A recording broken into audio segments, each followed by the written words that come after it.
sign-up sheet for the August 31st Plastic Car Show. It's coming up fast. I want to thank everybody who has signed up. We have a great list of people here so far, but I need specifically some people to sign up for help tearing it down afterwards at 3 o'clock. And also for directing traffic. So if you have time to do that, check it out. We're on the sign up sheet. And I'm not saying Ingrid? Thank you, thank you. I passed these out and hopefully everyone has one in their hand. I'm asking everyone to take one cart. We have some very, very good news that we just passed, and thank you for your support. We just passed the bylaws change, so we're allowed to do corporate memberships now. So now we have corporate memberships, we also have the youth memberships. Think about the really person that you want to talk to the most at the next party. Think about the person that you know is plugged into this.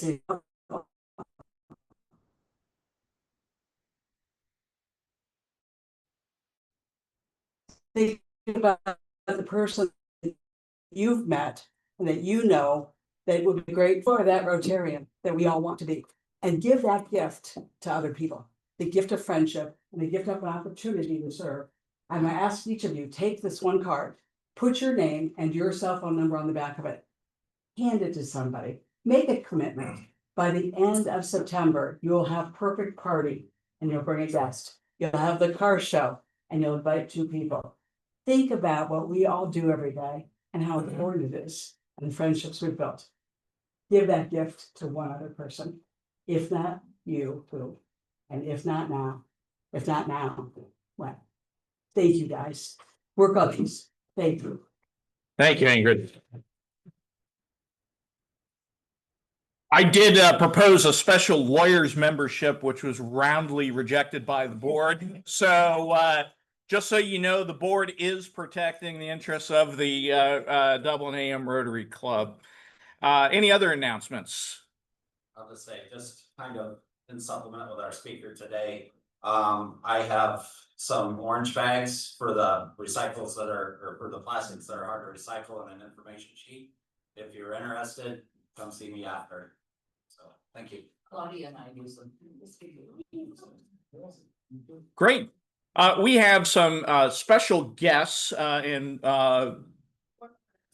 more announcement? Yes. Yeah, next Friday, perfect party, my house. 6:30 to 9:30. Hope you can make it out. That's right. So it's going to be a good time. I'm signed up to go. I hope everybody's signed up. It should be a good time. Tim's hosted a party before and knows how to host a good time. So we're looking forward to it, and thank you for hosting. All right, now we have some guests. Wolf? Leanne Martina. Good morning, everybody. Cap's electricity is out this morning, or else he'd be doing this, but I wanted to introduce to you 2 of our exchange students. Leanne Bowersock recently went to Assisi, Italy to visit Martina, and came back, and now Martina is here, and she is going back, I think, to Italy in about a week. So wanted to introduce both of them. If you could take just maybe 2 quick minutes and tell us about your experience, and then we'll do a flag exchange too. So please. Hello, I'm Martina, and this is my host and I've been here for about 3 weeks now, and I'm going to go back in Italy on August 17th. And so far, I've had a good experience. I find that America, or at least specifically Ohio, is very nice, even if things are kind of more spread out than it. But it's fine. It's fine. And so far, I've been great. A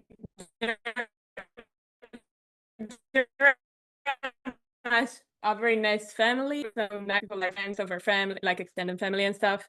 And before I came here, she came to to Italy. I hope she had a nice experience because I don't think we are that different as in a culture, but like we have some big differences between my house and her house. Also, like you know, things work, you know, things are organized and stuff, but like those are not that big differences. So I hope she had a nice experience and stuff. Thank you. Hi, I'm Leah, and I am so fortunate that I get to go, or I had gone on this exchange, and I just wanted to thank you all first, because it's thanks to your guys' sponsorship that I was able to do this exchange and learn so much. I was fortunate enough to get to stay with Martina's family, her lovely family, by the way, and her 3 cats, which were, I love them. They're very vocal cats. They meow a lot, but she's right. The culture really wasn't that as different as I was expecting. I was worried there'd be a big culture shock, but I was fortunate enough that her family really explained a lot of things to me that were different. And the things that weren't different, I got used to, and or didn't really even have to get used to. Overall, I'd say it was genuinely a life-changing experience. I learned so much from that trip, and I just can't thank you guys enough for letting that happen. We're fortunate enough that we get to host Martina now, and we've taken her to some cool places, such as we took her to Hocking Hills recently, and that was pretty fun. And we also took her to Washington, D.C., and that was super cool. We got to see the White House. We got to see pretty much every monument there is over there. And overall, I don't know if we can beat the Italy trip just from how many great things we saw there. But I definitely think we're trying, and I think Ohio has done a great job. I'd like to say. So thank you guys so much. Thank you. And we have a Rotary flag from our club, okay, to present to you. And if you take that back to your Rotary club in Italy, then we're great.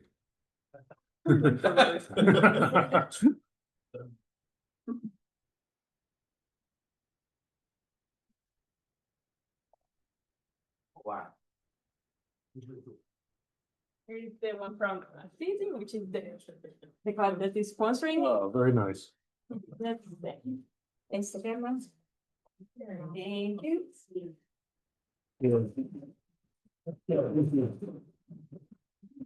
Thank you. Welcome. So. Thank you. And safe travels back.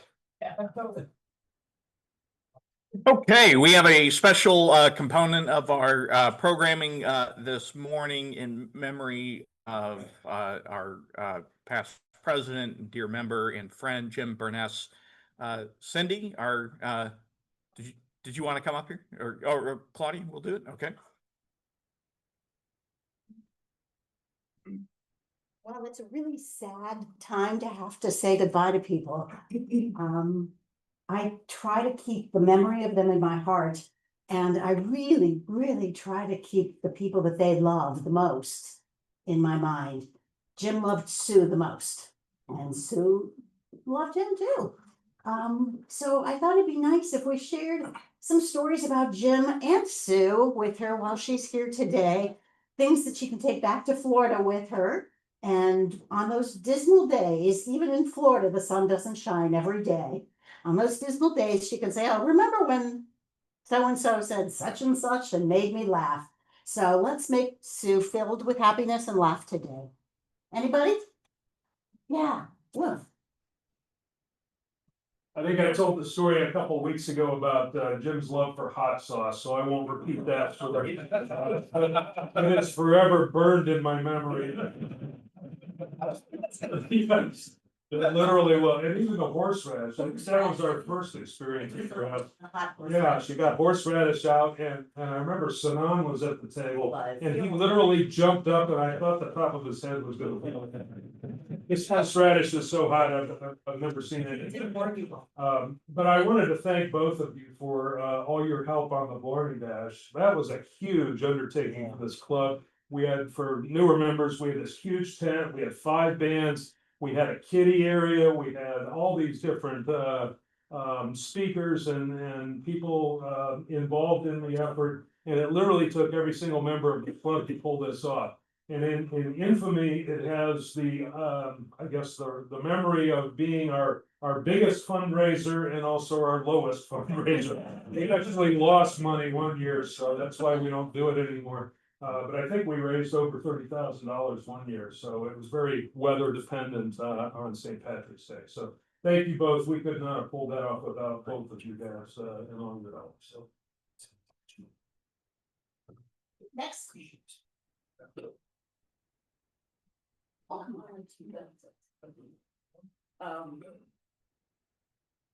So Jim and Sue were Paul and I's best friends. And we would go out together and have so much fun. We ended up going to the Dominican Republic to do a mission trip. But before we went, we went like 4 days early. So we would have a lot of fun. We both started our mission trip. And I remember sitting out on the beach and it was so beautiful. And we're getting sun and Jim is sitting under the trees behind us because he couldn't take the sun. Yeah. But just a couple of things. One night was really special and it was New Year's Eve. And Paul and I just went over to Jim and Sue, just having a nice evening, you know, celebrating New Year's Eve. And the electricity went out. And so we laid on the floor, sat on the floor in front of the fireplace and just talked. And it was very special. And one other special memory about Jim was at Paul's funeral. Jim spoke and it was so touching. He had people laughing, he had people crying, and it was just wonderful. He was a great guy. And that's what involved on this first bottle of wasn't it? Yeah. Which now we always think of. Yeah. Paul and People Jim. at the end, so- Yes, yes, yes, as their favorite. Now, you should- Wait, yes. Yeah. Sue, you. Oh, Me? yeah, I do. Yeah, it's a fun. So I don't even know how many years ago it was. It was probably one of the last January progressive dinners that we did. And you were a host dinner. You were also a dessert, so people had to get from the other home host houses. You guys could set up in here. It was, so anyway, we lived in Target Fields at the time. And Sue and Jim and Cindy all went to the wrong house. No, Jim did not. No. Jim and Sue were not getting along with that. We were the dinner house. So it had snowed. Of course it It did. snowed that day and the street signs were covered. And Jim decided for whatever reason, He was getting mad at, we were using the wrong app to get to. Yeah, we were all together, you're right, we were Not behind that. yeah. All I see. But you went into a house that Right. wasn't ours. Well, Yeah. Jim did, he left us. He said, you two don't know where you're going? She got out of their car, came into mine, I said, what are you doing? She goes, We're, we're done, just go to. and she thought she knew where she was going. Yes. So it was just you two that Oh, went yeah. into? No, Jim was home and he was He glad. was home, He went home. and he jam was was so on. Now, that's not the way I remember it. Because we didn't talk, a little bit of a fight. Yes. Like a That little was us ugly, That was us today.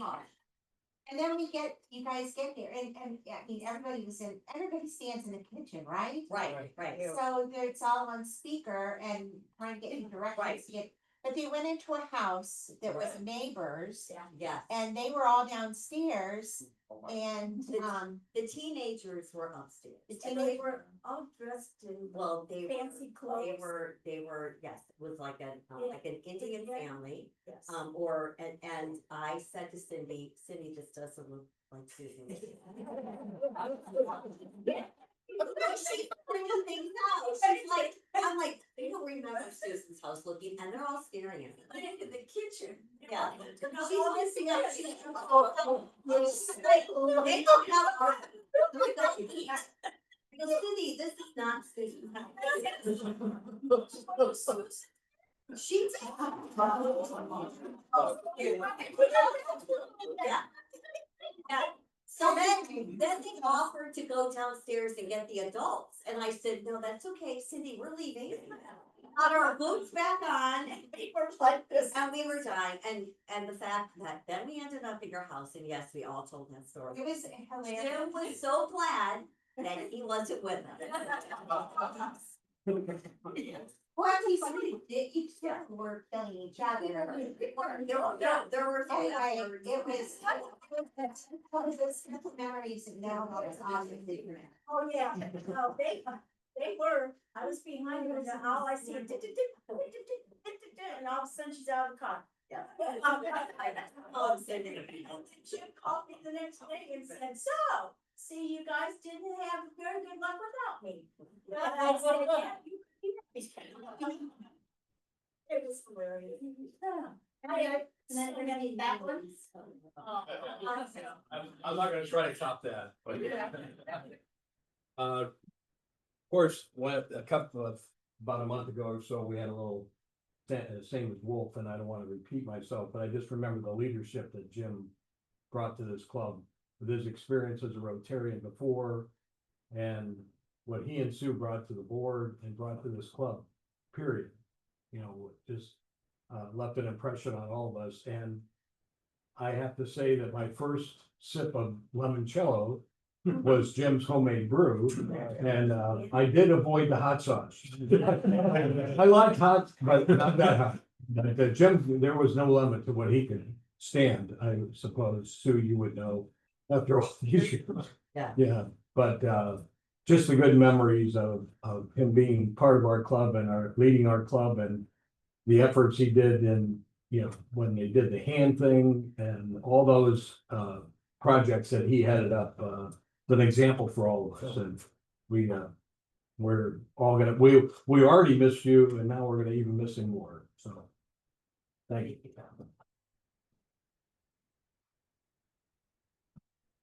Okay, so. I just got too many memories to really go over, but the limoncello was one that he made me drink. And I thought I was gonna pass out, especially, I don't really drink, and then that was pretty darn strong, but I had to drink it.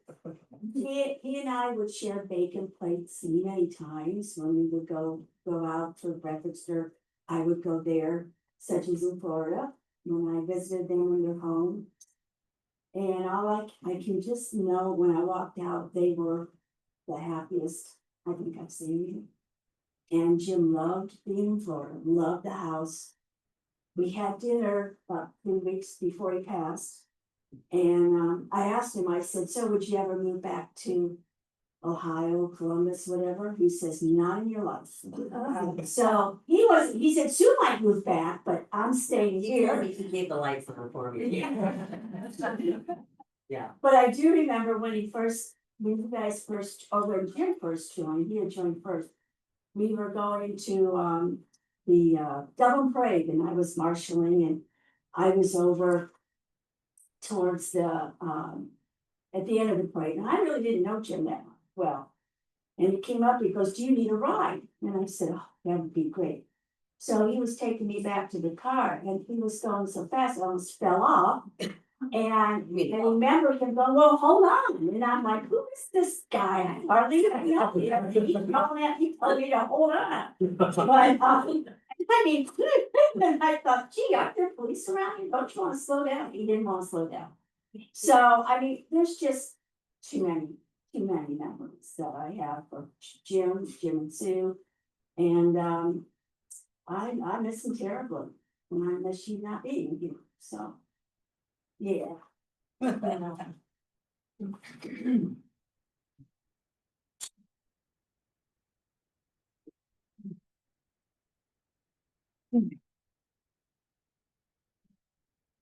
I didn't have, unfortunately, the opportunity to interact a lot with Jim, but you know, in the time that I did get to know Jim, it was clear to me that he was a wonderful friend to many of our members, a committed Rotarian, and a committed husband, and we will miss him dearly. And Sue, we welcome you home. We love you. You have a room full of people who are supporting you, and whatever you need, just let us know. We're going to move on to our speaker this morning. Oh, our sergeant. Oh, sorry. I'm just so trying to keep the trains running on time here. But Sue, come on up. Got a couple of things to do here this morning. First of all, Sue, you want to come up here for just a second? In honor of Jim and Sue, the Dublin AM Rotary Foundation has decided to give Sue a Paul Harris Award. Jim had one. I have one too. I know. Go with my- And this will be your second. Thank you.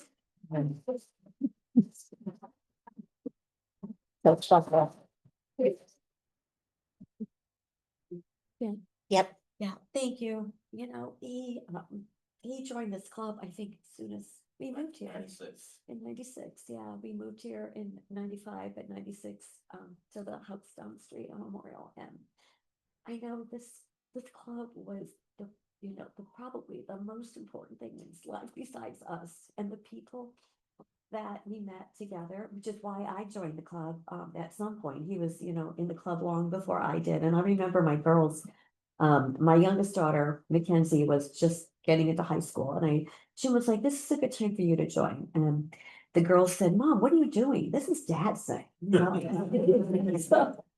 So he really took so much love and joy and the fellowship and the projects and all the things that we were able to do together, which was really fun. And it was hard to leave here, and we left during COVID, and many of you, I don't think I've seen because it was COVID.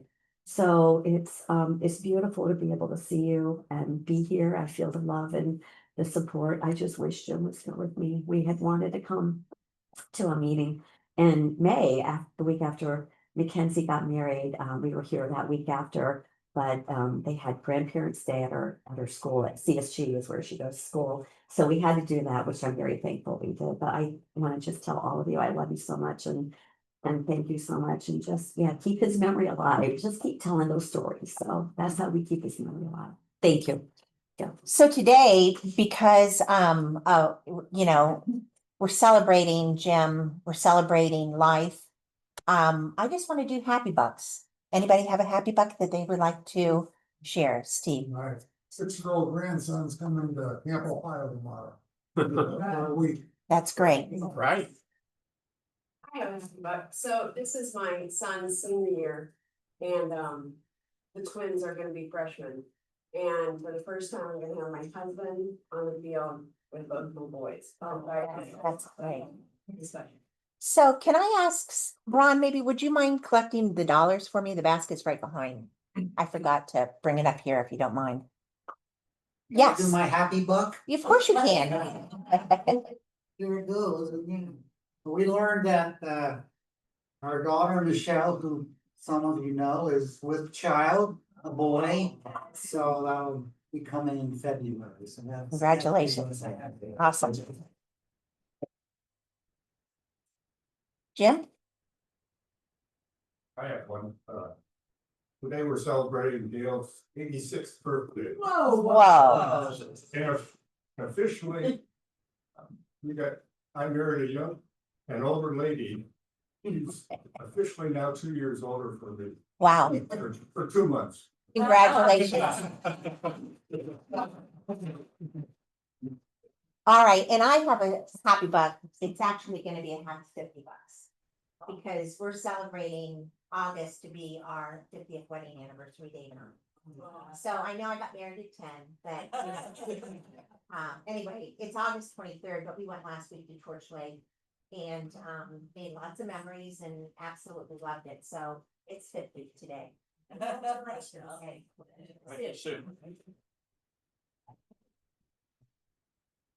throwing a happy buck in there because last weekend I volunteered at the Irish Festival and the weather was pristine, the crowd was wonderful, the music was great. It was really quite something. So I think it broke a lot of records and we served a lot of liquor, didn't we? So anyway, it was really fun. Any others? All right, our small pot today is $20 and our large pot today is 206. So I'm gonna have one of our speakers draw the first ticket. And remember that you can either choose if you like the, if you're the winner of the first ticket, they'll either go for the small pot or the large pot. The last, oh geez, Louise. Yeah. The last 4 digits is 2816. Me? Here you go. What would you like? I'll do the small pot. All right. Here's 20. All right. And then we're gonna draw again for the large pot.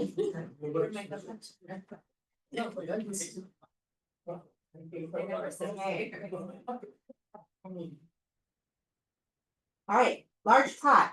Last 4 is 2755. Okay. All right. We will go and get him, see if he's a winner. I have everything else I need. Thank you very much.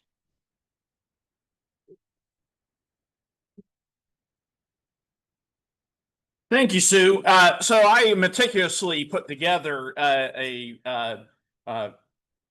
schedule for each of the meetings. I have amended this, Sergeant, just to make sure next time we don't forget the Sergeant. So our speaker today is Dan Barash. Dan is the co-director at the Central Ohio Reuse Coalition.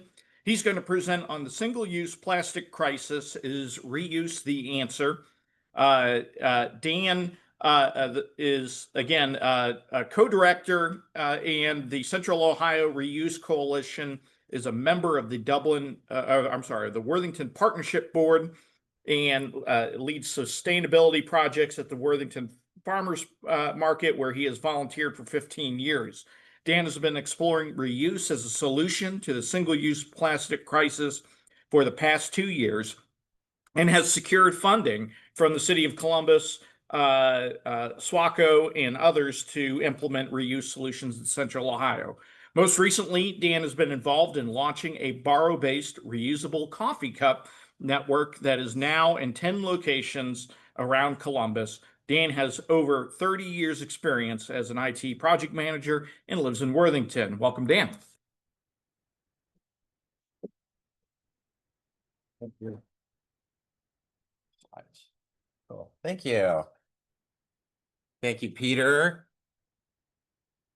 Thank you, Roberta, for helping make this happen. I appreciate all you coming and listening to me today. So yeah, just real briefly, my name is Dan Barash. I wear a couple hats. After I kind of sort of retired from my IT career, I got more involved in sustainability. I'm involved in Cork, as Peter mentioned, and also I'm on the Worthington Partnership Board, and I've been involved in a number of sustainability projects over the last couple of years. Just a brief plug for the Worthington Partnership. So it's a nonprofit in Worthington, obviously. Gets some funding from the city and other sources. Main things they do are listed at the bottom there. Probably the most well-known one would be the Worthington Farmers Market, a huge market that's one of the top in the country. They also run downtown events, and we partner with downtown businesses on those. And there's a green team, which I'm involved with. And through that, we've been fortunate to get some grant funding for our projects. So I want to talk about the single-use plastic crisis. So plastic in general is all around us. Our modern world would be literally impossible without plastic. But if you look at plastic waste, a lot of that is single use. And in particular, a lot of single use relates to foodware. Think single-use silverware, plates, cups, etc. And it's estimated that about 1 trillion pieces of single-use plastic related to foodware produced in the United States every year. So that's just an insane number. Considering there's maybe 350 million people in the country, it's just enormous. And although some headways have been made in recycling some kinds of plastic, it's still a pretty small percentage of the total, and still we're dealing with the fact that it's single use. So it really is. I've been calling it a crisis because not only is there so much, it's growing at a rapid rate, and a lot of it is going into the environment. So what's wrong with single-use plastic? It's very wasteful. There's a lot of it. Just one example, the 50 billion single-use water bottles we use every year in this country. Again, the numbers are just staggering. And it's not only environmental impact, we're learning more and more about the health impacts of plastics, particularly the microplastics that leach off of plastics. So studies come out all the time. We're finding more and more organs in our bodies have microplastics. There's climate change impacts. It takes energy to make plastic, to transport it, to transform it, to recycle it in the cases where we do. So as I said, recycling is important, but it's only a small part of the solution. So we have kind of a throwaway culture here in the United States and in the West in general. So this is a plastic fork. It's silver, so it looks like silverware, but it's not. It's plastic. So where does this come from? Well, plastic's made from fossil fuels, right? So the fossil fuels were discovered and extracted and refined and transported, and they make polymers out of that, which is more processes and energy, and those polymers are eventually turned into single-use plastic, like this fork. And that is transported and packaged and distributed and goes to warehouses, eventually ends up in a shop or a store maybe where someone like me might buy it. And then what happens with this fork? So after that huge process that we've talked about, how long do we use this fork for? 20 minutes, 30 minutes, 40 minutes? And then what do? Throw it away. Multiply that by 1 trillion, throwing it away. I think there's something fundamentally insane about that. That level of material, especially plastic, which never really disappears, to only use it for a few minutes and then throw it away. So there's really got to be a better answer. And how did we get to this place? Well, we have a disposable culture. It's just ubiquitous. It's everywhere. And we don't even think about it. So we have all this plastic, we use it once, we throw it away. Where is away? What happens when you throw something away? Well, one way of thinking about it is just a word we use, which means I'm not worrying about it anymore. But away is in the landfill. Away is by the highways in our neighborhoods. Away is in our streams and rivers and oceans. And when you talk about microplastics, away is literally inside of us. So that's where away is. So there is no away. We can stop thinking about it, but it's still there. There is no away. So what can we do? So there are lots of charts like this with all sorts of good advice about bring your own cup, which several people here have done. Avoid single-use cups, avoid single-use plastic bags, avoid single-use water bottles, etc. Those are all good things. I try to do them. I'm sure you try to do them all. But it requires a lot of effort and thinking, and we're all busy and overwhelmed and distracted. So it's kind of hard to do all these things. So if you step back and look at that and think about whose fault is the plastic crisis? Who's not doing their part? Well, it's your fault, right? You're not doing enough. I'm not doing enough. We don't always remember to bring our own cup. We don't always remember to not use that plastic bag, et cetera, et cetera. So it's all our fault. If only we were better people, if only we were more focused and cared more, we wouldn't have the single-use plastic crisis. Do you buy that? Well, there's another part in the equation here. So it's really not all us, in my opinion.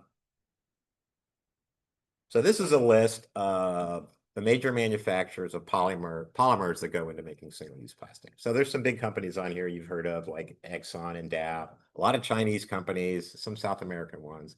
So these are the companies that make the stuff that goes into single-use plastic. So another area of this that I'm not really going to get into in detail is policy, which is kind of controversial and it's kind of a political thing. But in a lot of countries in Western Europe and Southeast Asia, they have policies about things like banning single-use plastic or banning straws, etc. You're seeing that in some states in the US, but in other states in the US, like Ohio, the legislature has preempted cities and municipalities from doing things like that. So this is not the topic of my talk today, and I'm not going to get into detail, but just something to think about. There is, or there could be, a policy aspect to this as well. And again, there's a lot of controversy around that. So I'm proposing reuse as a big part of the solution. You've probably seen charts like this before. It's often a pyramid, and it's like, how effective is what you're doing in terms of reducing waste? So the most effective thing at the very top is reduce, just don't use less stuff. And then the least effective at the very bottom is going to landfill. We really want to avoid that. So the things that are more effective are easier, take less energy, and have more impact. So reuse is pretty high on the list. And in some ways, it's just so obvious, it almost seems silly talking about it. Most people in their homes, in your kitchens, you don't have single-use cups and plates and silverware. You have stuff you use over and over. If someone invited you to their house for Saturday dinner and everything was single use, you'd be like, what's wrong with you? On the other hand, if you go to a fast food restaurant or you go to an event or a football game or whatever, it's probably everything is going to be single use. So what I'm saying, reuse is a better solution. And with newer technology and thinking, we're starting to see some of those solutions. So again, foodware doesn't have to be single use. And what we want to move to is this idea of a circular economy, where you're reusing with there's minimal waste, where things are designed to be reused. They're designed to be addressed when they fulfill their life. And reuse, kind of like recycling, is also kind of a two-way street. It's a collaboration between the business and between customers. So I'm going to talk about some examples of reuse in Central Ohio in terms of single-use plastics, things that are happening today and things that maybe, hopefully, could happen in the future.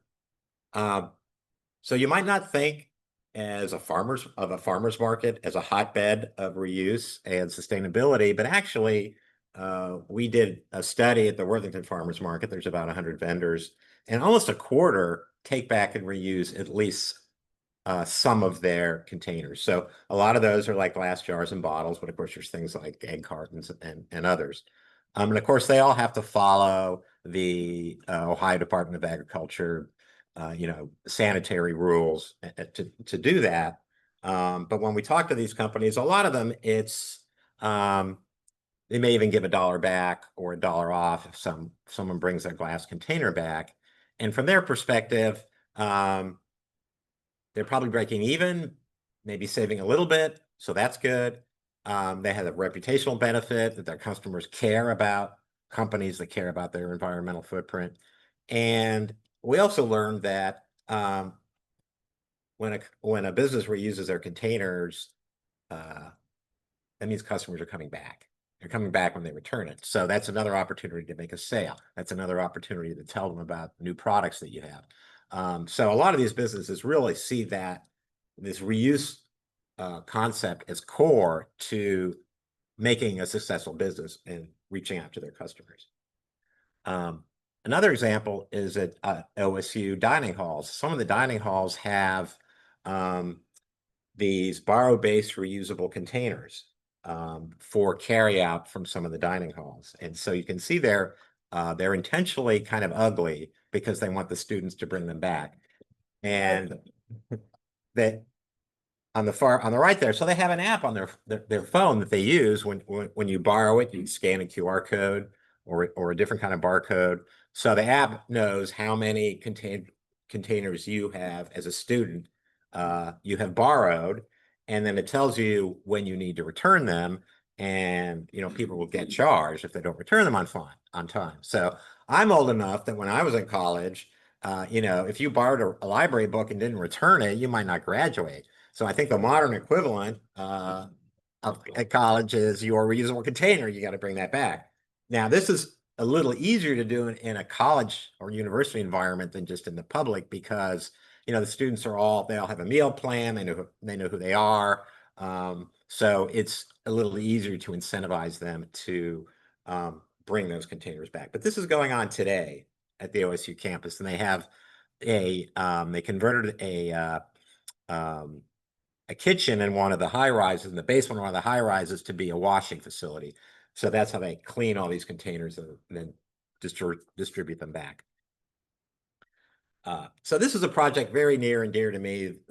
Peter mentioned this briefly in the introduction. So through my partners at Okapi and at the Worthington Partnership, we have launched this borrow-based reusable cup program. So we work with Okapi, which is a company in Portland, Oregon. And the idea, so this is not bring your own, this is borrowing. So the idea is that they have cups like this in various sizes. The coffee shop owns them, and you borrow them. So it's kind of like a library. You borrow a book from the library. You don't own it. When you're done with it, you bring it back. The library might have multiple branches, so you can borrow a book at one branch, return it at another. And to be able to do that, you have to have some account with the library. So this is kind of a similar thing. Coffee shops get these cups. There's an app that people put on their phone. And you scan a QR code when you borrow a cup, and then you scan a QR code when you return it. Let's see a little more detail here. And we'll see, so the cups come in 3 sizes, and customers can borrow up to 2 at a time. So that's one of the flyers we use. This was for Cafe Graciela, which is at the Worthington Farmers Market. And again, the basic idea is that using that app, people can borrow and return cups. The coffee, the purchase side is exactly the same. Really, the business doesn't have to do anything other than manage the cups and clean them. And then on the app, so it lets you borrow and return. So this is a screenshot from a few months ago from my phone. So you can see I'd already used it 16 times to save cups. I think I'm about 40 or 50 now. I think the person in our network who has the most has like 70 borrows. And so it tells me I have 1 cup out, so you can borrow up to 2. And then there's also a little map on there. We only had 3 when I took this screenshot. Now we're up to 9 shops in Central Ohio. And it gives you your history, which is kind of interesting. So when you're part of this network, you're part of this effort to reduce single-use plastics. So this is going on today. If you're interested in this and you want to visit one of these shops, just talk to me afterwards and I can give you more information. So the ultimate, though, is reuse at scale. So what about things like football stadiums, arenas like Schottenstein, places like the Columbus Convention Center? These places sell a lot of drinks, a lot of food, tends to be all single-use containers. Well, we're starting to see some reuse-based solutions in those environments. Companies like Bold Reuse, Our World, Redish, they all do something similar to what we saw at the OSU dining halls, but on a bigger scale. Here's some of the venues that have systems like this. So all of these at a minimum have reusable cups for beer and soft drinks, and some of them have beyond that. So at LA Coliseum, that's where the Lakers play. So that's a huge venue. And you can see some of the other ones. The last one, the Walpole Public Schools, all their schools have gone to reusable metal trays for their food. So the kids aren't all eating off of plastic all the time. So I wanted to give you a couple examples of these. How are we doing on time? About 5 minutes. Okay, perfect. So The first thing I want to show you is from this company called Bold Reuse. So this is actually a marketing video where they're showing off what they do for a competition that Google was putting together. But there's some good video there showing you how this process works. So let's see if I can.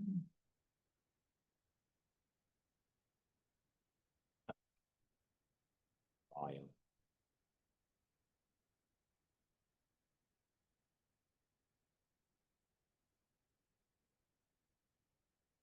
Again. Harming our communities, but it doesn't have to be this way. Our mission here at Bold Reuse is to end single-use waste by making reuse easy for all. We partner with stadiums, schools, corporate headquarters, and event managers to switch to reusable cups and other products that eliminate single-use waste. Every week, we're washing tens of thousands of reusable items, preventing over 4 million pounds of waste from entering landfills. So this is a wash hub. Google's Single-Use Plastics Challenge perfectly aligns with our mission and will serve as a catalyst in the industry. It's not just about reducing waste. It's about sparking a movement and empowering people to choose reuse over disposability. Together, we're making a bold impact, reimagining waste, and building a future we can all be proud of. Cheers. Cheers.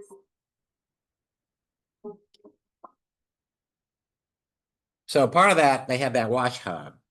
So I want you to think about that. So business as usual, we buy, an arena would buy all these single-use cups, possibly produced in China, use them once, and then throw them away. There is no away. So for a big arena, they're paying all these trash hauling costs to get rid of all that stuff. In the new world, what you see here, it's reusable cups. This company, Bold Reuse, once they get a big enough contract, they will build a wash facility off-site, not in the arena, somewhere else. And they need to hire people to work at that. They need to buy the technology to put in there. They need to hire people to do the logistics to take the cups back and forth. So in a sense, you are transforming single-use plastic into local jobs. So that's kind of the key, one of the key concepts that people in the reuse world are trying to promote. And the economics work, again, because it's not just the cost of the cups, but an arena or convention center, they generate a lot of trash. You can't get rid of that trash for free. You got to pay someone to pick it up and haul it and take it to the landfill or recycling.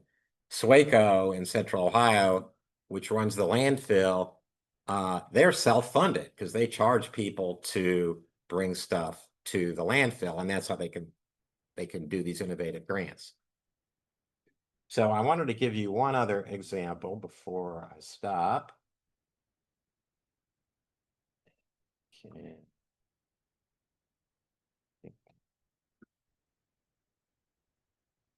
Okay, so this is an example of reusable cups from an outdoor concert in Minneapolis.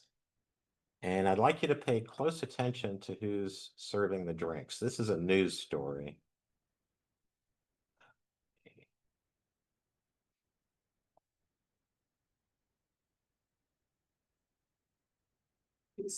Oh, we got an ad, sorry.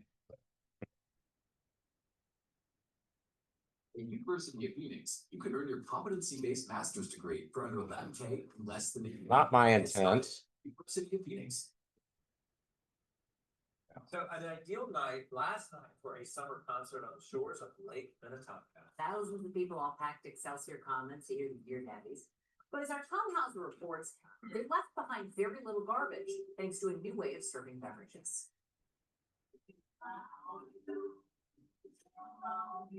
It was the biggest attendance yet for the concert in the Commons series in Excelsior. This is 2 years ago. 7,000 people in the Commons Park to hear the popular Beer Daddies band. That also means thousands of cups of beer were poured, but with very little impact on the environment because the Excelsior Rotary uses reusable cups called our cups. When we're throwing an event with thousands of people and we're able to bring in a reusable product versus a single-use plastic cup, why wouldn't we do that? Of course, to be successful, people who attend events like the concerts here in Excelsior Commons need to return the cups to the proper receptacle so they can go back to the R Cup company rather than throwing them in the regular garbage. People out here want to do the right thing. They want to help the environment. They throw it in the black bin and we've had 98% compliance rate. We've harvested back 98% of the cups that have gone out. Wherever there's single use, we are. Football games, baseball games, concerts, it can be hospitals, it can be corporations. Mike Martin is CEO of Minneapolis-based R Cup, a company that pioneered the use of reusable cups. Oh my God, it's unbelievable. We were the first reuse company in North America. There's now 150. We launched the entire industry. It's the biggest trend in the environmental movement right now. The amount of garbage eliminated is remarkable. When this is thrown away in a receptacle, then what happens to the cup? What do you do with it after that? We take the cups to our wash hubs. They were built in conjunction with Eagle Lab, and soda-based company. Sterilize the cups, we bring them back, use them over and over. Can be used hundreds of times. All part of an effort to reduce the estimated 4 billion single-use cups the company says end up in landfills from live events alone. Okay, so you probably noticed that the organizers of the beverage service there was the local Rotary. So when it comes to reuse, Rotarians are leading the way. So thank you for doing that. I don't know if I have time for questions. If we do, I'd be happy to answer them. Thank you. Yes. About making biodegradable products. So there's a lot going on in that in terms of biodegradable cups and things like that. It's unfortunately there's a lot of greenwashing in that area, and for the most part, so there are a lot of compostable cups and similar foodware items out there. You're starting to see that in shops and arenas. Those mostly do not break down in your backyard composting. They need to go to a commercial composter. So, I mean, true biodegradable cups like this that still have the functionality that you need from a cup that don't leak, I think we're not quite there yet. But there are definitely a lot of advancements in that. And I'm not going to pretend I'm an expert, but that's what I meant. I have seen this, I got to medical missions in India. Several places I've seen they use wooden spoon and bowls. Oh yeah, that's excellent. Yeah. Several cruises I've been, and then they stop, and some of the islands have the same things. I'm sorry, where was that? On the cruises, some of Oh, the cruises. islands Okay. have it, Oh, I see. Okay. Yeah, that's great. That's great. Yes. Those used ones, are they plastic? Yeah, so right. So the coffee project I talked about, these are stainless steel. So for those ones in venues, those are polypropylene cups. So they are really thick plastic. They're intended to be washed multiple times. They say they leach fewer microplastics than single-use plastic, but I'm not sure there's a lot of research there to support that. So it's a little bit of a question. Dan, thank you so much. Thank you. I appreciate it.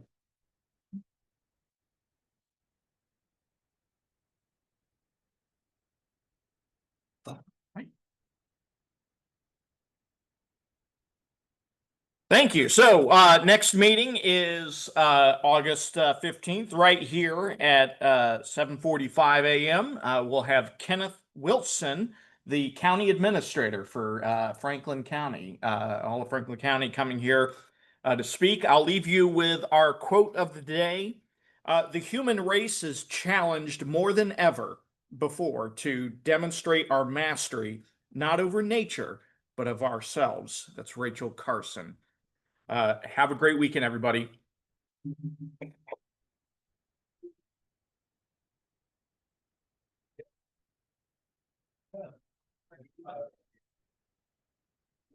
All right.